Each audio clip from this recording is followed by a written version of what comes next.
Welcome everyone to PAC Talks with VJCV. Today we have got Adam, a serial entrepreneur and now currently busy blending a lot of things. He's here to talk and take us through his journey with Millo blender, the smart blending machine, and they are also coming up with coffee blenders soon and many more in the pipeline. Welcome, Adam. Let us hear what is in store and what is the story behind Millo.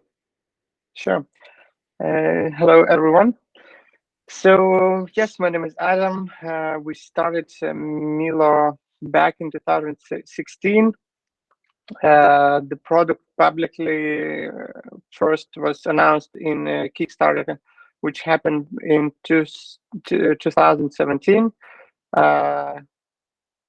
It took us a while to deliver the product. It was the first attempt to create the product, and the good thing is that once we delivered the first Millo to Kickstarter backers, everyone was really pleased with the quality and the general experience of using the product. So we had many great reviews, such as one of the guys from US mentioned that he had like over 200 products received from Kickstarter and Indiegogo platforms, and he believes that the Millo became like top 3 product in terms of quality and experience. That is really kind of motivation to continue to developing products, and this is what we're actually doing right now. We are launching a new product that should happen really quickly, just in a few weeks, early September. So the first product was in terms of user experience, in terms of the design, in terms of the convenience. It was definitely really a groundbreaking product. Nothing compared to kitchen appliance. Probably this is why we've got 5-star reviews on Trustpilot platform. We've got many design awards. We have received last year innovation award from Amazon itself, which is like a huge thing for a small company. So all that made us actually think, okay, what else can we do? How else we can improve? And this is what we came with. This is a new platform for, well, now for blending, but eventually it will become a platform for all the rotation needed devices. So basically, as you can see, it's very slim, very light. You can, I mean, the storage it's really easy. To make it even more convenient, we came with an idea that inside of the hole we have a like magnetic hook. So basically, you hang it on the wall, and the same hook is acting as a charger. So you don't need to think, okay, have I charged my blender or not? You just put it into the place, and it's charging at that time. So trying to improve on every little bit to make it even more convenient. So this is the base. The cup didn't change much, so it's pretty much the same blending vessel here. So it connects to the bottom just like that. The biggest difference between two products is that in the first one we had an actual motor, spinning motor that had a magnetic coupling. Okay, so it was significantly quiet comparing to other products, but we still had this rotation going on, and which required a cooling and ventilation for the motor, so you could still hear that the motor going on. In this device, we actually have no motor inside of the blender base, so basically no vibration from the base, no noise coming. We just generate magnetic field that spins the permanent magnets inside of the blending lid. The difference is that those magnets and that rotation is actually closed, and just a tiny bit of noise sound actually coming from there, because it's all sealed, all packed, and nothing is coming outside. So we can actually demonstrate it to you what it is. Let's give it a few seconds to start. What it is to spin it empty, where it's just the motor spinning at 12,000 RPM. What's the sound? Okay. So this is the first speed. That's the second one. force. And now we're gonna spin it at 12,000 RPM full speed. Oh, very interesting one. Yeah. It's really redesigned. So the only sound and noise you have, it really depends what you put inside. If you're blending bananas, then you know there's little noise coming. Of course, if you put some ice for a little bit of time, you have noise coming from crushing the ice or nuts or whatever.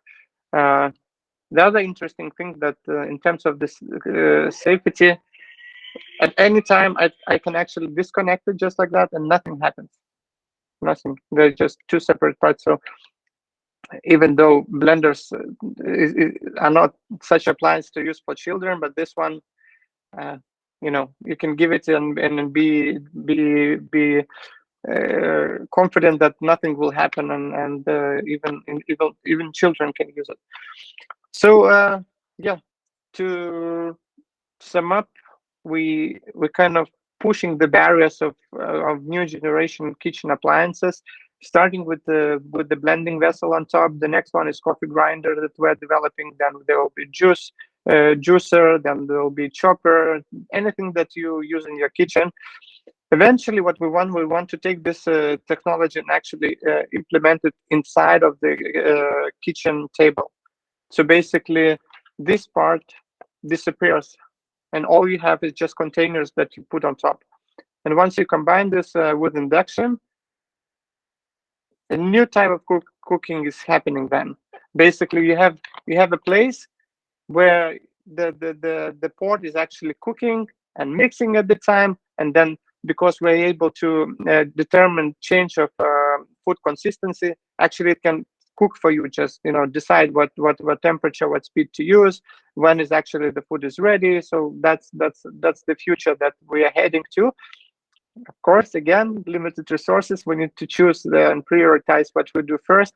So we start with the consumer electronics that people can actually order, get home, and then eventually we hopefully we will get to that point where we will developing products for other companies, just plug and play solutions that companies will use in their appliances with magnetic air drive.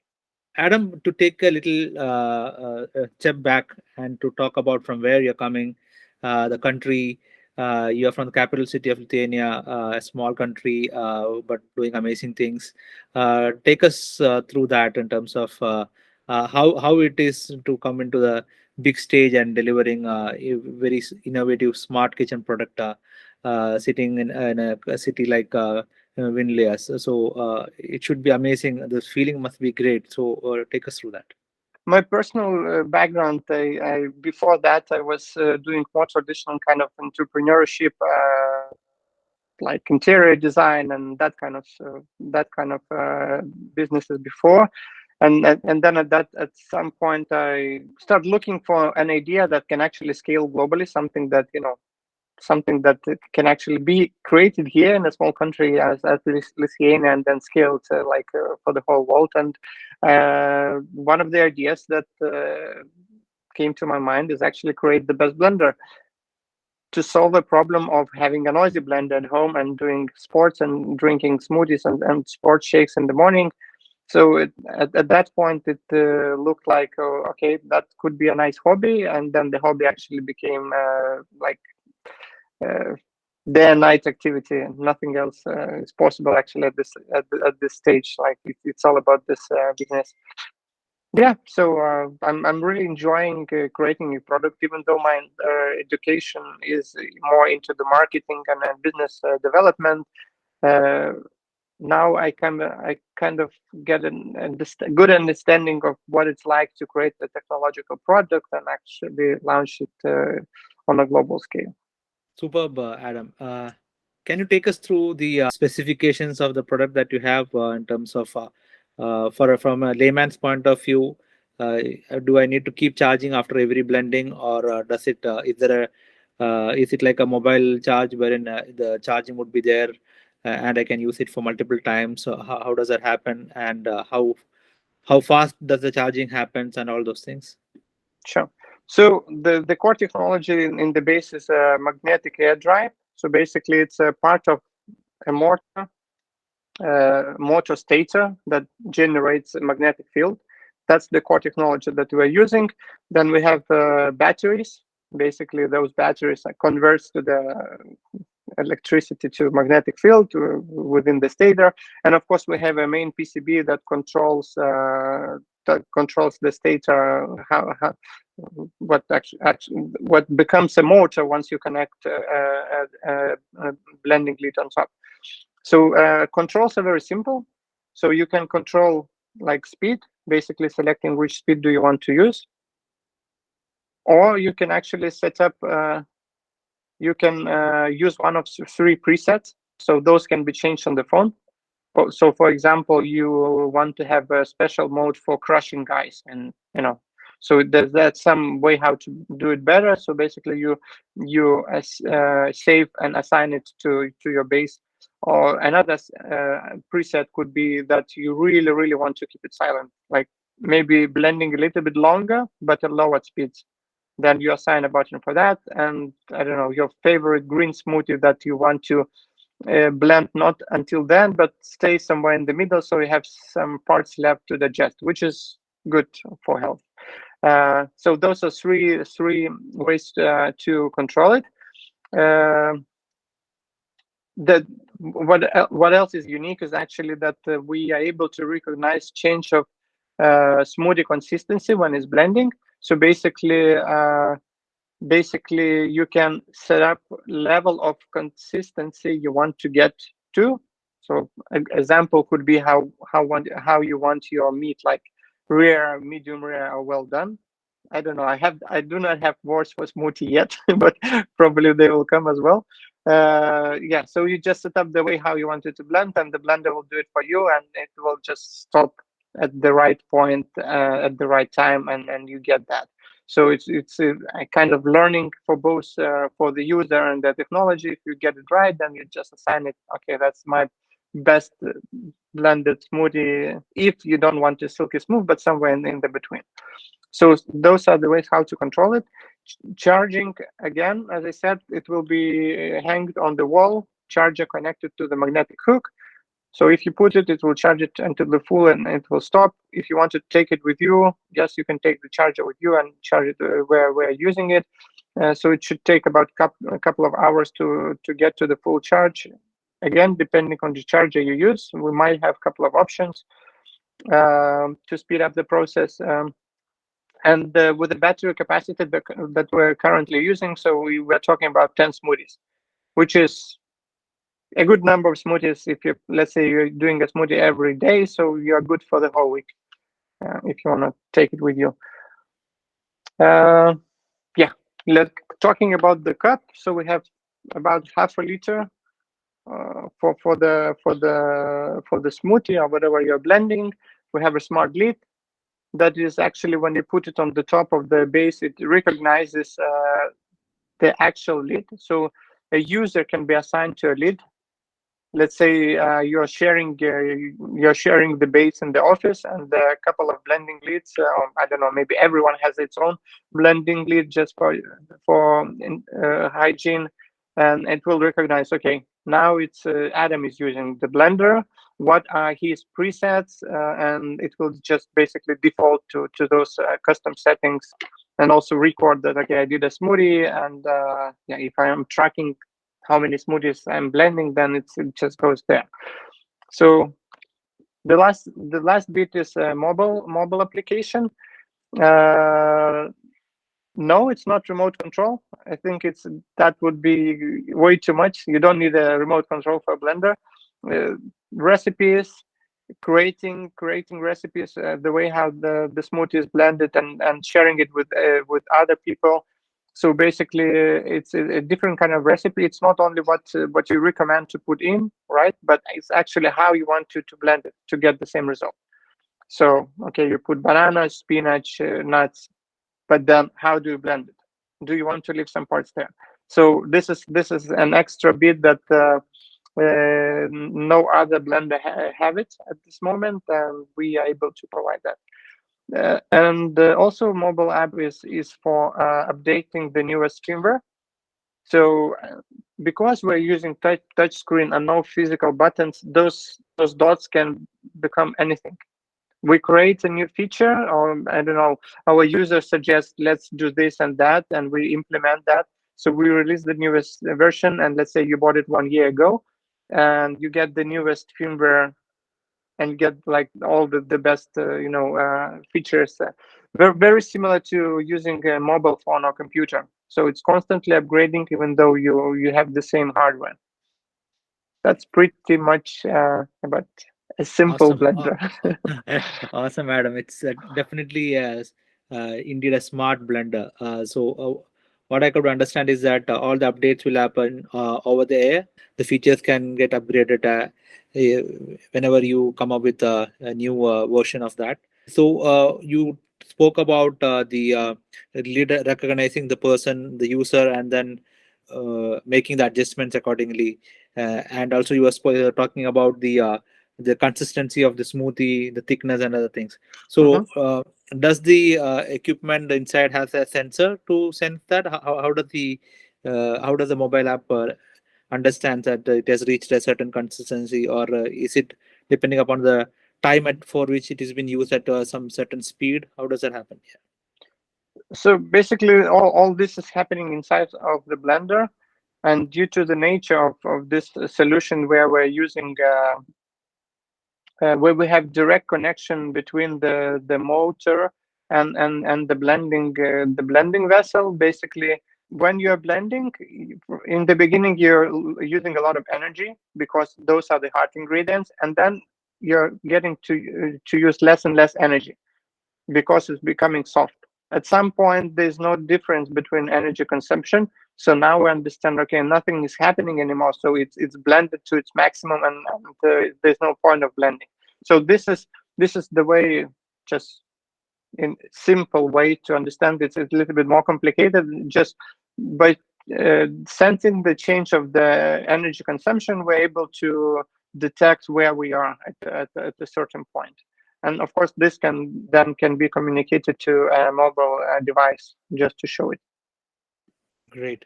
And can this be used for blending hot product? Say if you saute something and you want to blend it, can I do that, or is there a temperature constraint in this?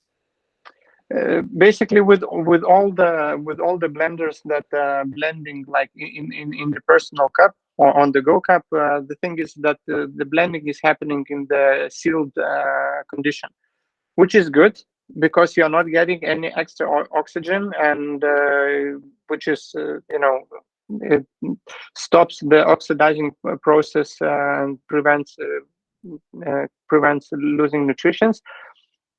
The downside of it is actually that when you're spinning in the sealed environment, is actually you create a little bit of pressure.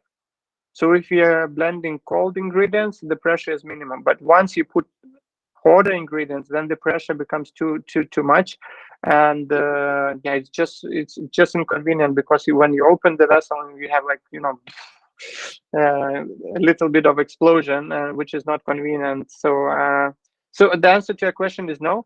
So we went to that direction. We want to use a closed cup due to the reason to use the same vessel where you blend. You are actually drinking from the same cup. We have a drinking lid that can be used here. And yeah, I mean, if it's more about making a soup, I think you would use a bigger blender, and then just share it with your family. And this one is really a personal cup that you do a smoothie for yourself, but you can share the same base within the family, within the team in your office, where everyone has its own cup, and you're just sharing the same base. And is this product sold across countries? Is there any constraint in terms of sending it to any country? And is it available? How does someone, if they need, how do they order it, and what is the price points for this?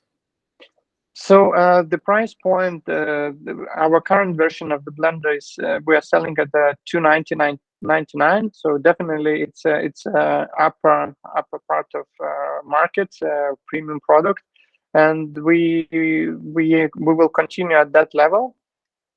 It's not that we are kind of greedy and we want to have a big profit. It's just that technology costs quite a bit. The motor itself, the batteries, electronics, it costs quite a bit comparing just to a simple blender where you just put electricity and then there's a cheap motor inside and everything happens. So yes, the price point will be $299. We are launching this product beginning of September, and for those people who actually are willing to kind of support the project, be the first ones to get it, we have a very, very special offer with a 40% discount. Basically, you back the project on the Kickstarter platform. You will be the first one to use it. Of course, you will have to wait a certain time until you get it. Great. So for $180, the initial set of people the users would be getting this product at around $180, which sounds that's nice. correct. And one thing as a user he finds irritating when he uses blenders for smoothies or anything is that the task of cleaning the vessel. So is it convenient, or does food particles get stuck to any of the corners, or how it is? You are very right. I mean, there's 3 steps. It's preparation, actual blending, and then cleaning after. So if we're talking about a regular big blender, then this third part of cleaning after, it's a nightmare. Okay, you have your nice cup of smoothie, and then you have a whole blender glass cup, and it's just something that people actually thinking, okay, maybe next time. So yes, we thought everything possible to make it more convenient. So basically, you're using the same cup, so you don't need to wash anything extra. Once you finish, you push it to the dishwasher. Done. The blending lid, the geometry of the blending lid is just it's all accessible from all the angles.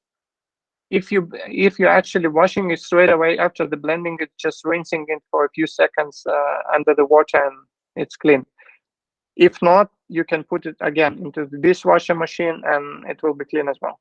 You launched it in the Kickstarter in 2017. It's almost now 5 years.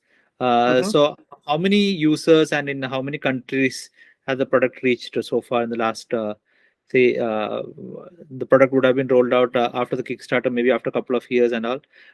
So till now, how many users and in how many countries? We have more than 1,000 units are used right now. So the production we didn't scale production yet for the first blender. This is due to all the semiconductors crisis that started last year. So also this was also one of the reasons why we had to kind of evolve to a new product and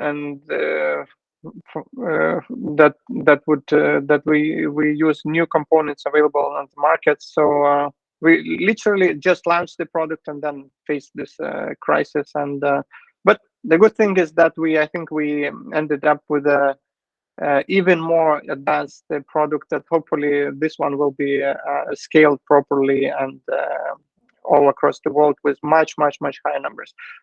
In terms of the geography, all across the world. Japan, China, US, Canada, Australia, all Europe, everywhere. Great, Adam.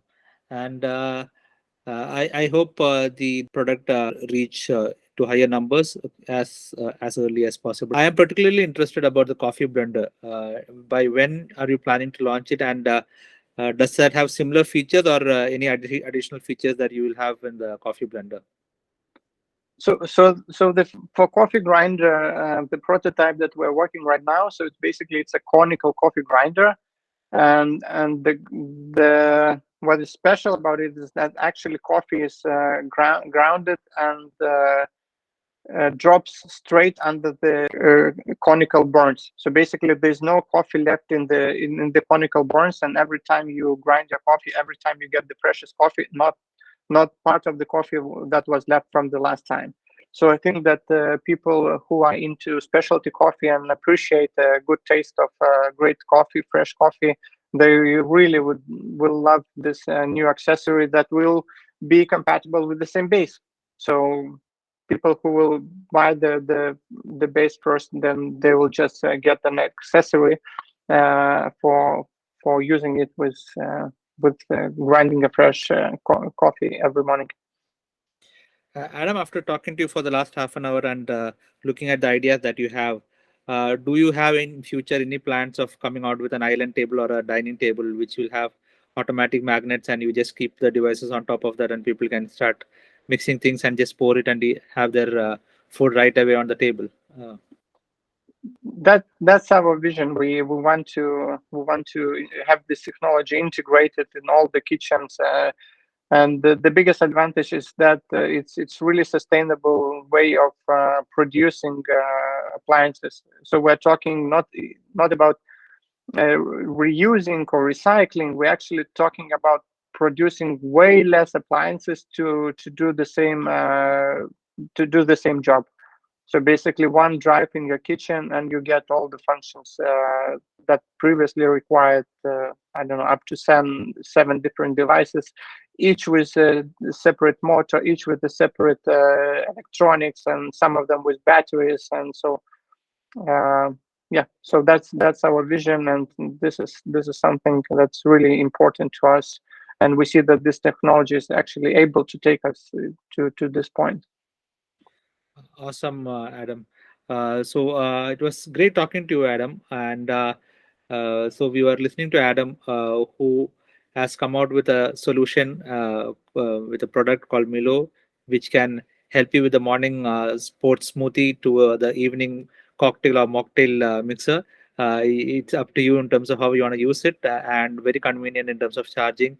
And the major concern everyone has when they use a blender is that the whole house comes to knows about that. So now with this, the sound is almost 90% nullified, and it looks to be a great product. So it was great talking to you, Adam, and all the best for the upcoming launches. And I hope to see a electronic island table or a dining table with all the Milo products on that, and it will be really an amazing smart kitchen if that can come up in the near future. Thank you so much.